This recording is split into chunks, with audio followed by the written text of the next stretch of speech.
2 రోజుల నుంచి మీరు గతంలో చేసిన కొన్ని కామెంట్స్ వేరు సందర్భాల్లో దాని ముందు వెనక కట్ చేసి కొన్ని వీడియోలు రన్ చేస్తున్నారు. అదేంటంటే అదేదో లోకేష్ తీసుకొచ్చాడు రెడ్ బుక్, ఎర్ర బుక్, ఎర్రి బుక్ అనేది ఒకటి, రెండోది ఆ పప్పుగాడు ఉన్నాడే అనేది. ఈ మాటలు పప్పుగాడు అనే మాట నా లైఫ్లో ఇప్పుడు అనుకున్నాను. నేను పప్పు అనే వర్డ్ నేను సినిమాలో వాడి ఉండొచ్చు, పప్పుగాడు అలాంటి వర్డ్స్ నేను ఎప్పుడు వాడినా. అసలు డిరాగేటరీ లాంగ్వేజ్ అనేది నా లైఫ్లో ఎప్పుడు వాడలేదు నేను. అది నేను ఛాలెంజ్ చేస్తాను. పప్పుగాడు అని నా నోటి నుంచి ఒక మాట వచ్చి ఉంటుంది. ఓకే, అంటే కొన్ని ఎందుకంటే నేను ఎవరిని అన్నాను, లొకేషన్ కాదు, నేను ఏ మనిషిని కూడా గాడు ఆడు అని ఎప్పుడు మాట్లాడలేదు, ఎంతవరకు మాట్లాడలేదు. అంటే మిమ్మల్ని సూటిగా అడుగుతున్నాను సార్, నేనంటే జగన్ గారు అంటే నాకు అభిమానం అని ఈ పరిస్థితుల్లో కూడా మీరు మొహమాట లేకుండా 100% జగన్ గారు అంటే నాకు వ్యక్తిగతంగా అభిమానం 100%. అంటే చంద్రబాబు గారు, లోకేష్, పవన్ కళ్యాణ్ అంటే లేదా?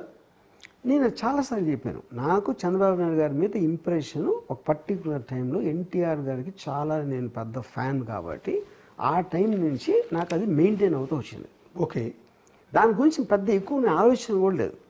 ఓకే, సో ఆ ఇంప్రెషన్ అనేది క్యారీ ఫార్వర్డ్ అయింది. ఎన్టీ రామారావు గారి వైస్రాయ్ ఇన్సిడెంట్ నుంచి క్యారీ ఫార్వర్డ్ అయిన ఒక ఎమోషన్ అది. ఓకే, సేమ్ థింగ్ అది చాలాసార్లు చెప్పాను, మళ్ళీ అందరికీ బోర్ కొడుతుంది.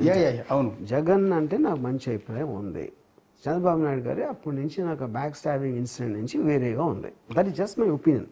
అది ట్రూత్ఫుల్గా జరిగిందా, రేపు పొద్దున్న ఎవరన్నా ఒక నేరేటివ్లో అసలు ఎన్టీ రామారావు గారే విలను, చంద్రబాబు నాయుడు గారు హీరో అని చెప్పారు అనుకోండి, ఒకవేళ కన్విన్సింగ్గా ఐ మైట్ చేంజ్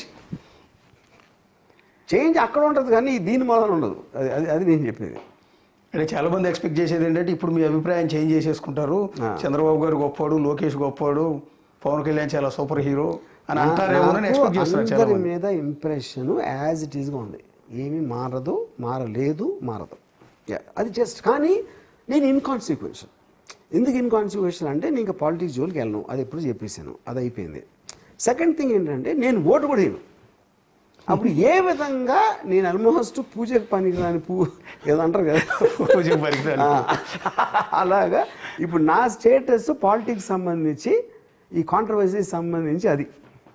అంటే రీసెంట్గా పవన్ కళ్యాణ్ గారు పబ్లిక్ మీటింగ్లో ఒక స్టేట్మెంట్ ఇచ్చారండి, మీ గురించి కాదు, ఒక ఇష్యూకి సంబంధించి పోలీస్ డిపార్ట్మెంట్ సరిగా రియాక్ట్ కావటం లేదు.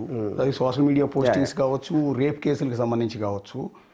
అంటే హోమ్ మినిస్టర్గా అనిత ఉన్నారు, ఒకవేళ నేనే హోమ్ మినిస్టర్ అయితే ఆ పరిస్థితి వేరుగా ఉండేది, అంటే ఉన్న హోమ్ మినిస్టర్ సరిగా పనిచేయలేకపోతుంది అన్నట్టుగా ఒక డైరెక్ట్గా ఒక కామెంట్ చేశారు.